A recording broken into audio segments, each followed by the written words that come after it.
You just posted a photo on Instagram, and every 5 minutes you check how many likes it has received. Your stomach contracts slightly when you see it has fewer interactions than the previous one. You delete the comment you wrote in that work meeting because you realized it sounded too bold. You change outfits 3 times before going out because you need to be sure you're projecting the right image. You hear yourself saying yes to plans you don't want to do just because you fear saying no will make you seem antisocial. At the end of the day, as you prepare for sleep, a disturbing question floats in your mind. When was the last time you made a decision based solely on what you wanted, without considering what others might think? This question touches something deep and universal in the modern human experience. We live in an era where external validation has become the most valuable emotional currency, where personal worth is measured in likes, comments, approvals, and recognition from others. But what most do not understand is that this constant need for approval isn't simply a modern habit or a consequence of social media. It's a symptom of something much deeper, a fundamental disconnection from our own center, our own intrinsic worth, our own internal authority. Psychology teaches us that the need for constant approval is actually an alarm signal emitted by a psyche that has lost contact with its own validity. It's as if we had externalized our internal navigation system, handing over control of our self-esteem to factors completely outside our control. Imagine you were a ship captain who, instead of using his own compass, constantly depended on signals from other ships to know which direction to head. The inevitable result would be total loss of direction, sailing in circles without ever reaching your true destination. This emotional dependence on external approval originates in the early years of life, when as children we learned that our worth was conditioned on behaving in certain ways, on pleasing our caregivers, on being good according to external standards. What began as a necessary survival strategy in childhood became an emotional prison in adulthood. The child who once needed parental approval to feel safe becomes the adult who needs everyone's approval to feel valid. But here's what society doesn't tell you. This constant need for approval isn't evidence that you're an insecure or weak person. It's evidence that you're deeply human, deeply connected to your fundamental need for belonging and love. The problem isn't in having this need. The problem is in having lost the ability to satisfy it from the inside out instead of from the outside in. Sigmund Freud understood that much of our adult behavior is driven by unconscious dynamics established in the early years of life. The need for constant approval often originates in what psychologists call early conditional love. If you grew up in an environment where love, attention, and validation were conditioned on your performance, your behavior, or how well you met others' expectations, your nervous system learned that your worth as a human being was something you had to constantly earn. This early learning creates what we could call an internal validation void. Your psyche never fully developed the capacity to generate its own sense of worth and dignity. Instead, it became expert at reading external signals, at adjusting its behavior to maximize approval, at becoming an emotional chameleon that changes color according to the social environment it finds itself in. The first layer of this need for approval is what psychologists call the separation wound. All human beings experience, at some point in their early development, the terrifying realization that they are separate from their caregivers, that they are individual entities who can be rejected, abandoned, or judged. This realization creates a deep existential anxiety that some psychologists consider the root of most of our adult neurotic behaviors. The need for constant approval is an attempt to heal this separation wound, to create an artificial sense of connection and security through external validation. Each like, each positive comment, each word of approval acts as a temporary balm for this existential anxiety. But like any drug, external validation requires increasingly larger doses to produce the same effect, and its absence creates symptoms of emotional withdrawal. The second layer is what Carl Jung would call the loss of the authentic self. Jung understood that each person is born with a unique essence, an authentic individuality that is independent of external expectations or approvals. But the socialization process often requires us to suppress aspects of this authentic individuality to adapt to family and social expectations. When this suppression is extreme or traumatic, we lose contact with our authentic center. We no longer know who we really are, what we really want, what we really value, independently of what others expect from us. This loss of the authentic self creates an internal void that we try to fill with external validation. But it's like trying to fill a hole at the bottom of the ocean. No matter how much water you pour into it, it will never fill up. The third layer is what modern psychologists call developmental trauma. Not all trauma is obvious or dramatic. Much of the trauma we experience in childhood is what's known as relational trauma. Subtle but consistent patterns of invalidation, emotional neglect, or conditioning of love. A child who constantly hears, "Don't cry, don't be so sensitive, you should be grateful or you're too much," can develop the fundamental belief that their emotions, needs, and authentic experiences are unacceptable. This type of developmental trauma creates what therapists call an external self-esteem system. Instead of developing the capacity to validate their own experiences, the child learns that validation can only come from outside, and that they must constantly monitor and adjust their behavior to ensure this external validation. This hypervigilance toward others' reactions becomes a life pattern that persists into adulthood. The fourth layer involves what neuroscientists have discovered about neuroplasticity and the brain's habitual patterns. When we constantly repeat the pattern of seeking external approval, we're literally creating neural highways that make this behavior feel automatic and inevitable. Our brain becomes expert at constantly scanning the social environment for signs of approval or disapproval, and at adjusting our behavior accordingly. These neural patterns are reinforced through what psychologists call intermittent reinforcement. Because external approval is unpredictable, sometimes we receive it, sometimes we don't. Our brain treats it like an emotional slot machine.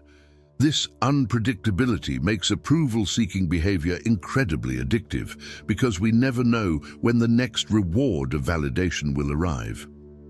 The fifth layer, and perhaps the deepest, is what existential philosophers like Kierkegaard and Sartre understood as the anxiety of freedom. Being completely responsible for our own choices, for creating our own meaning, for living authentically without constant guidance from external approval can be profoundly terrifying. It's much more comfortable, though not more satisfying, to let others define our worth and direct our decisions.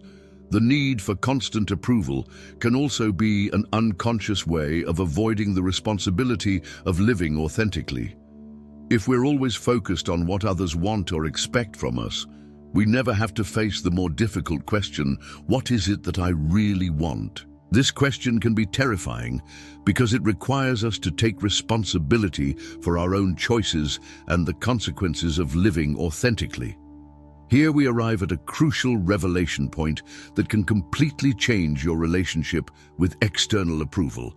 Your constant need for approval isn't evidence of weakness or insecurity. It's evidence that you've been trying to satisfy a legitimate need, the need for love, connection, and validation, but through the wrong method. The underlying need is completely valid and healthy. All human beings need to feel seen, valued, and accepted. But you've been trying to satisfy this need from the outside in, when the only sustainable way to satisfy it is from the inside out.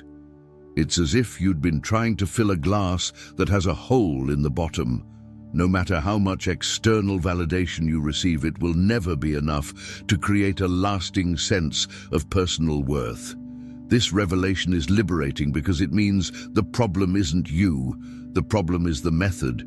You don't need to fundamentally change who you are. You need to change where you seek the validation you already deserve simply for existing. Jung had a particularly profound perspective on this. He understood that true healing doesn't come from eliminating our fundamental human needs, but from learning to satisfy them in more authentic and sustainable ways. The need to feel valued and accepted never completely disappears, nor should it. But it can transform from desperate dependence on external approval to a capacity to generate internal validation while remaining open to authentic connection with others. The crucial difference is in directionality.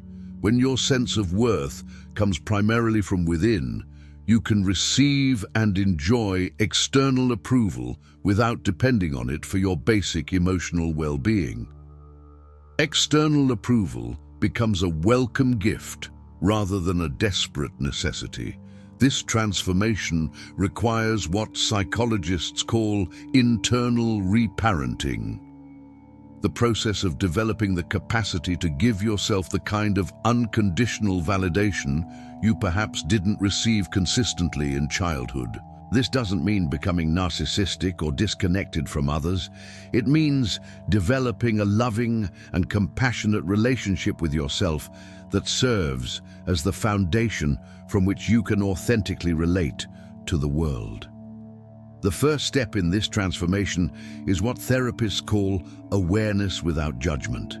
This means beginning to notice, without criticizing yourself, all the moments when you seek external approval. Notice when you check your social media after posting something. Notice when you change your opinion in a conversation to avoid conflict. Notice when you feel anxious after sending an important message. Awareness is the first step toward freedom. This conscious observation gradually reveals the unconscious patterns that have been directing your behavior. You begin to see how your mind constantly scans the environment for signs of approval or disapproval, how your mood fluctuates based on others' reactions, how your behavior automatically adjusts to maximize external validation. The second step is what we could call emotional archaeology, the process of tracing these patterns back to their origins in your personal history. This doesn't require years of therapy, though therapy can be incredibly helpful. It requires compassionate honesty about the early experiences that taught you your worth was conditioned on others' approval. Perhaps you remember specific moments when love or attention was withdrawn as punishment for your behavior. Perhaps you remember the feeling of walking on eggshells, never sure which version of you would be acceptable. Perhaps you remember the confusion of receiving contradictory messages about who you were supposed to be. This exploration isn't to blame your caregivers or to justify current patterns, but to understand the roots of patterns that no longer serve you. The third step involves what Jung would call shadow integration. This means beginning to reclaim and accept the aspects of yourself you suppressed to gain approval. Perhaps you learned to suppress your anger to be good. Perhaps you learned to suppress your sensitivity to be strong. Perhaps you learned to suppress your individuality to fit in. Shadow integration doesn't mean acting impulsively on all these suppressed aspects, but recognizing that they're legitimate parts of your human experience that deserve to be acknowledged and expressed in appropriate ways. When you can accept all parts of yourself, your need for external approval to feel complete begins to naturally diminish. The fourth step is what humanistic psychologists call cultivating self-compassion. This means learning to speak to yourself with the same kindness and understanding you would offer a dear friend. It means recognizing your humanity, your imperfections, your struggles, without judgment or harsh criticism. It means understanding that making mistakes, having difficult days, or struggling with insecurities doesn't make you less worthy of love and respect. Self-compassion is particularly crucial for healing the need for constant approval because it provides internally what you've been seeking externally. When you can offer yourself understanding and unconditional acceptance, external approval becomes something pleasant but not essential for your emotional well-being. The fifth step involves what existentialists would call taking responsibility for your own authentic existence. This means beginning to make decisions based on your own values, desires, and intuition, even when these decisions might not be popular or widely approved.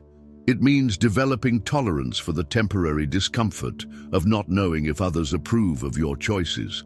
This existential responsibility can be intimidating at first, but it's profoundly liberating.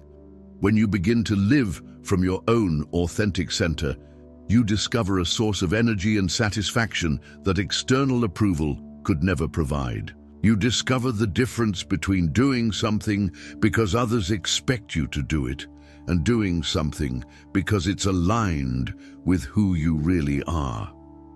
The process of freeing yourself from the constant need for approval also involves developing what Buddhists would call equanimous detachment. This doesn't mean becoming indifferent to others' opinions or emotionally disconnecting, but developing the capacity to maintain your center even when others do not approve of your decisions or behavior. This equanimous detachment allows you to receive constructive feedback without your self-esteem wobbling, and allows you to maintain authentic relationships without sacrificing your personal integrity. You can love people and value their opinions without making their approval a condition for your own emotional well-being. A crucial part of this process is learning to distinguish between genuine approval and empty validation. Not all approval is equal. The approval you receive for being authentic, even when it's less frequent, nourishes your soul in a way that approval you receive for conforming never can. When you begin to value quality over quantity in terms of approval, you naturally begin to attract more authentic and satisfying connections. It's also important to recognize that freeing yourself from the constant need for approval does not mean becoming a rebel without a cause or rejecting all social influence. It means developing your own internal value system and using that system as your primary guide, while remaining open to growth and learning from others. Jung understood that true individuation, the process of becoming who you really are, requires both differentiation from external expectations and conscious integration of influences that truly nourish you. It's not about isolating yourself from the world, but about relating to the world from a place of authenticity and personal integrity. The journey toward emotional independence also involves healing the relationship with solitude. Many people seek constant approval because they're afraid of being alone with themselves, afraid of discovering they might not be as interesting or valuable as they hoped. But conscious solitude, time spent with yourself without external distractions, is where you discover your own company, your own internal wisdom, your own capacity to entertain and nourish yourself. When you can genuinely enjoy your own company, external approval becomes a complement to your well-being rather than a requirement for it. You discover you're more interesting, wiser, and more entertaining than you thought, and this discovery strengthens your confidence in your own intrinsic worth. The practice of mindfulness can be particularly useful in this process. When you develop the capacity to observe your thoughts and emotions without being swept away by them, you can begin to notice the impulse to seek approval the moment it arises before it becomes automatic behavior. This momentary awareness gives you the opportunity to choose. You can follow the habitual impulse to seek external validation, or you can pause and ask yourself what you really need in that moment. Perhaps you need to remind yourself of your own worth. Perhaps you need to connect with your own values and priorities. Perhaps you need to simply breathe and remain present with yourself. Over time, this conscious practice creates new neural pathways that make self-validation feel more natural and automatic than seeking external approval. Your brain literally rewires itself to support healthier patterns of self-esteem and emotional self-regulation. It's important to recognize that this liberation process isn't linear or perfect. There will be days when you find yourself falling into old patterns, when the need for approval feels overwhelming, when you doubt your own worth. These moments aren't failures. They're a natural part of the growth process. What's important is treating yourself with compassion during these moments and using each experience as an opportunity to deepen your self-knowledge and self-compassion. It's also crucial to understand that developing emotional independence doesn't mean becoming emotionally self-sufficient to the point of never needing connection or support from others. Human beings are designed for connection. We need authentic relationships to thrive. The difference is in the quality of that need. When your self-esteem is internally grounded, you can seek connection from a place of abundance rather than scarcity, from a place of authentic desire rather than desperate need. This creates healthier and more satisfying relationships because you can love and connect with others without the hidden agenda of extracting validation from them. You can be genuinely curious about their experiences, genuinely available for their well-being, genuinely present in their lives without being constantly worried about what they think of you. The final gift of freeing yourself from the constant need for approval is the freedom to live creatively, authentically, courageously. When you're not constantly worried about what others might think, you have energy available to create, explore, experiment, grow. You have access to your own internal wisdom, your own creativity, your own sense of purpose and direction. You discover that life lived from your own authentic center is infinitely more satisfying than life lived trying to please others' changing expectations.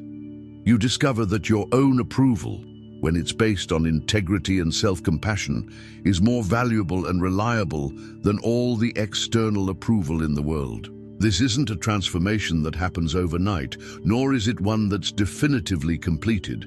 It's an ongoing process of growth, self-knowledge, and conscious choice. But each step toward emotional freedom is a gift you give yourself, and indirectly to everyone around you. Because when you live from your own authentic center, you give implicit permission to others to do the same. Your silent example of living without the constant need for approval can inspire others to question their own emotional prisons and seek their own liberation. Your need for approval isn't a character flaw that needs to be eliminated. It's a signal that your human heart seeks love, connection, and validation, all beautiful and legitimate needs. The transformation isn't in eliminating these needs, but in learning to satisfy them in ways that nourish your authentic soul rather than enslaving it to others' changing opinions. You are worthy of love and respect exactly as you are, not for what you produce, not for how you act, not for how much you please others. This inherent dignity isn't something you have to earn or prove. It's something that simply is, by the mere fact of your existence. When you truly understand and embrace this truth, external approval becomes a welcome but unnecessary gift, and your life becomes an authentic expression of who you really are. If these words have touched something inside you, if you recognize your own struggle in this description, remember that you're not alone in this journey. Millions of people are discovering that it's possible to live free from the constant need for approval, and that this freedom doesn't make them selfish or disconnected people, but more authentic, compassionate, and genuinely available human beings for real connection. Share your experience, share your process, because in authentic vulnerability, we find the deepest and most transformative connections.